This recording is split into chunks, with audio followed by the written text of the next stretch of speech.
Yes, Brittany, lights and sirens are first responders' indication that they are trying to get to an emergency as quickly as possible. And when drivers don't move to the side of the road, it has great impacts on not only their response time, but also potentially someone's life.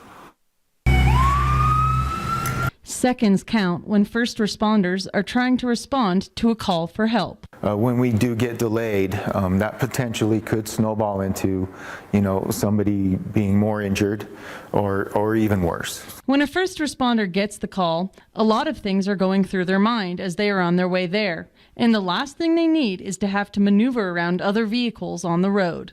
In your mind, am I going to a shooting? Am I going to an infant choking? Am I going to somebody drowning? There are so many different things that are going through your mind. Okay, am I going to need to grab a piece of equipment out of my back of my car as soon as I get there? Now, what exactly is the law? When traveling on a 4-lane road, such as Blue Lakes Boulevard behind me here, only those traveling in the same direction as the emergency vehicle are required to pull over to the side of the road and stop. And when traveling on a 2-lane road or fewer, such as Filer Avenue behind me here, all cars are required to move over to the side of the road and stop. Now, before pulling back into traffic, it's important to look around and see if another emergency vehicle is coming. Before you pull back out onto the road, to make sure that there's not a secondary vehicle coming behind us, because it's more dangerous for the second. So if there's 2 officers, it's more dangerous for the second officer. So although the emergency call may not be for you or someone you know, by pulling over to the side of the road for lights and sirens, you could be helping save someone's life. But when we're responding and then we get distracted by drivers that don't pull over, it takes our mind off of what we are trying to accomplish when we're going to the call. Best friends Emma Lyda and Kennedy Littledyke are about to graduate from Declo High School, but the way life looks now is much different than when they walked in 4 years ago. I was planning to have a senior soccer season and be able to play all the sports I wanted to, and I don't know, do everything with everyone else. And I mean, I still can, it's just different, it looks different. It's just been really hard. I've always gone to school with my brother, and these past 2 years I haven't. And so not having somebody with me's just been really hard on me.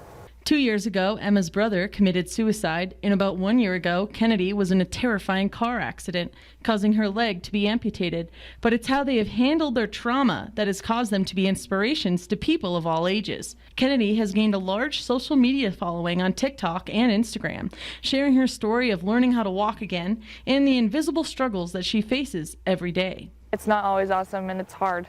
And so being able to have people come and relate to me and be able to help them and say that they've been able to get through their trial because of mine makes me happy that I could be that person for someone. And for Emma, not only has she started a scholarship based on the initiative that What You Say Matters, but she also has shared her story to the governor, to the legislature, and to other school districts. She says it's hard, but she knows it has to be done. My whole purpose is if I can help one more person and stop one person from... And they say just because high school is almost over, they won't stop sharing their story and encouraging others to reach out if they need help. The hardest thing in my life could be my brother passing away. The hardest thing in Kennedy's life is losing her leg, this traumatic car accident that happened. And the kid sitting next to me, the hardest thing going on in his life might be that he just failed his math test. And just because the significance is so different doesn't minimize their feelings. Elizabeth Hadley, KMVT News. From fishing, mountain biking, boating, and roaring campfires, Camp Rainbow Gold is giving children with cancer and their families a classic summer camp experience. Like archery and art shack, but we have 3 new bike trails that they get to explore that are a total of 4 miles. We have fishing right here on site. But more than the fun activities, the children who attend Camp Rainbow Gold are able to connect with others who understand what it's like to have cancer or to be a sibling of a cancer patient. They offer 2 weeks of oncology camp and 1 week of sibling camp. camp provides them the opportunity to come, realize they're not alone, to connect with others, and learn to lean on each other through this challenge. Activities Director Maggie Akaraz began her Camp Rainbow Gold journey at the sibling camp when her sister was diagnosed with leukemia. She says the reason she continues to be a part of Camp Rainbow Gold is because of what the camp provides to children from across Idaho. It was a place where I felt like I did a lot of healing, a place where I felt that I could be safe and be able to understand that what I was going through wasn't something rare, that I had a whole community here that also unfortunately was experiencing something very similar. And for the siblings who sometimes aren't able to just be kids, the week gives them just that. I feel like a lot of people don't realize how much they have to grow up, and they're forced to have to grow up and mature to become caretakers either for other younger siblings or to just take care of themselves. And this is really the week that we get to tell them, you get to be a kid again. Reporting in Fairfield, Elizabeth Hadley, KMVT News. While the September 11th attacks happened 21 years ago, the world comes together to honor and remember the lives lost. Here at the College of Southern Idaho, they held a memorial service Friday morning. We just wanted, if you didn't know about 9/11, especially some of these students that wasn't even born yet, so we wanted them to have that feeling of what 9/11 is all about. Included in the ceremony were speeches by both President Dean Fisher and Calvin Armstead, as well as a patriotic selection of songs by the chamber choir. Across the plains of Texas, from sea to shining sea.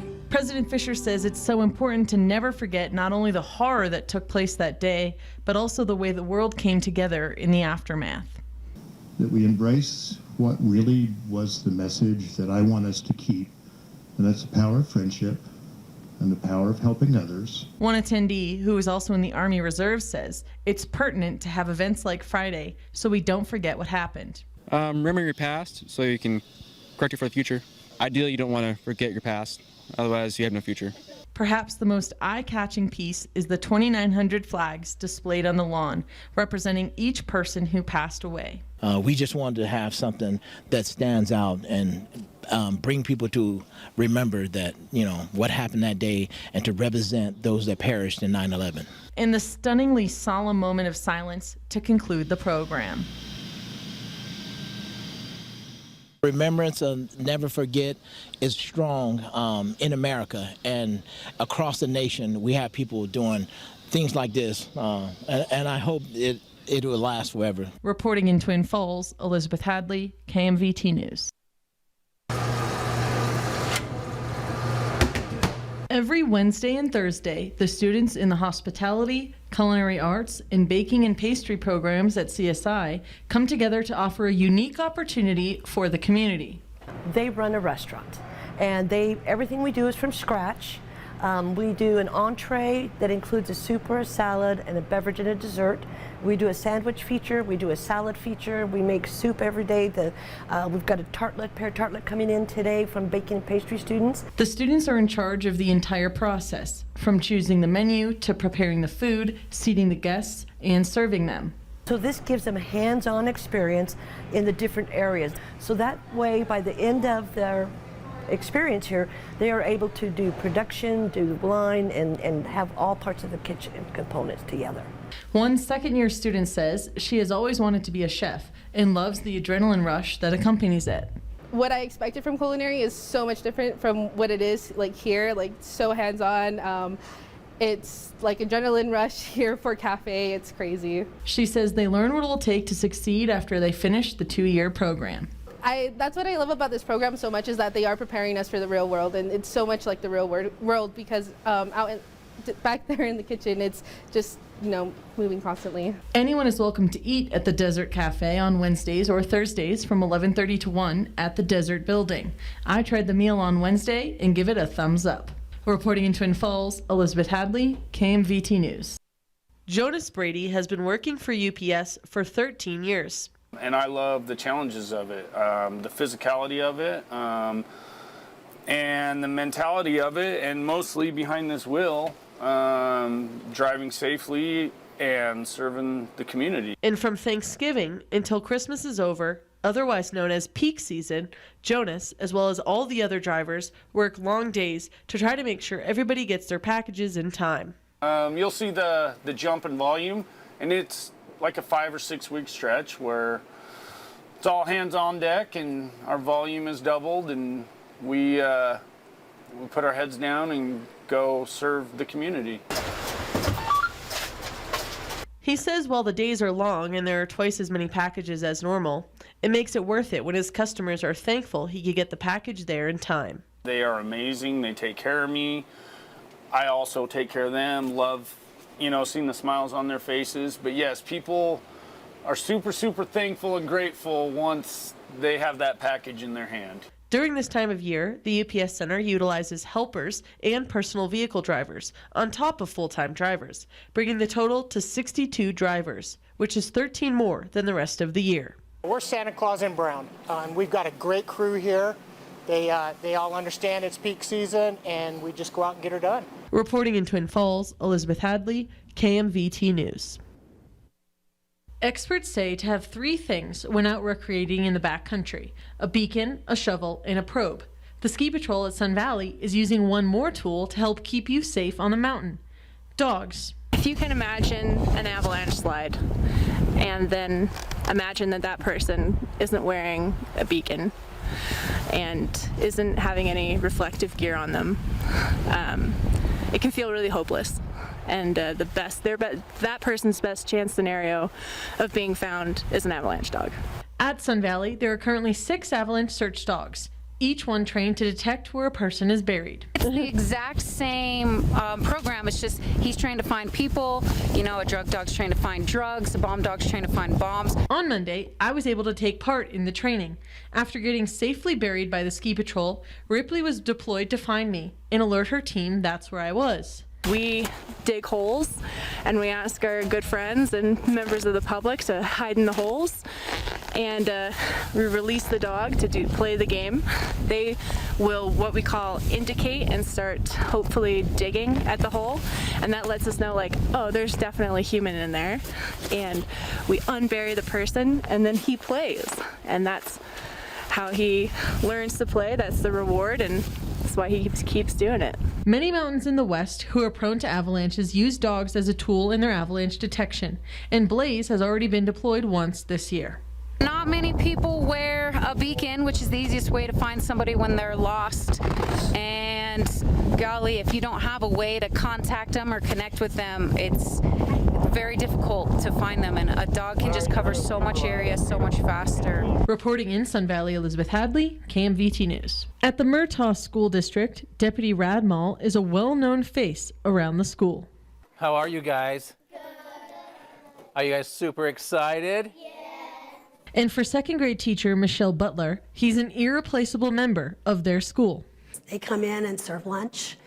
They come in and they are seen on a daily basis. They walk through the halls, they stop and talk with students. Students know that they can come up, and they often give them high fives, sometimes hugs. Which was the entire idea when the program began in 2009. Sergeant Ken Menzel, who oversees the program, says it gives kids another person they can trust and go to with any problems.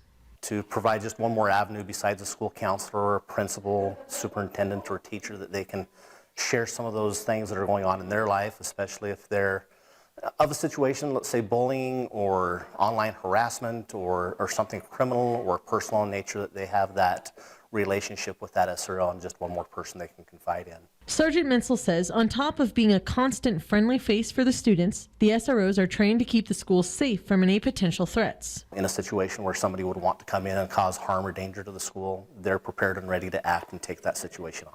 And the elementary school principal says Deputy Radmal is a positive role model for every child and an asset to the community.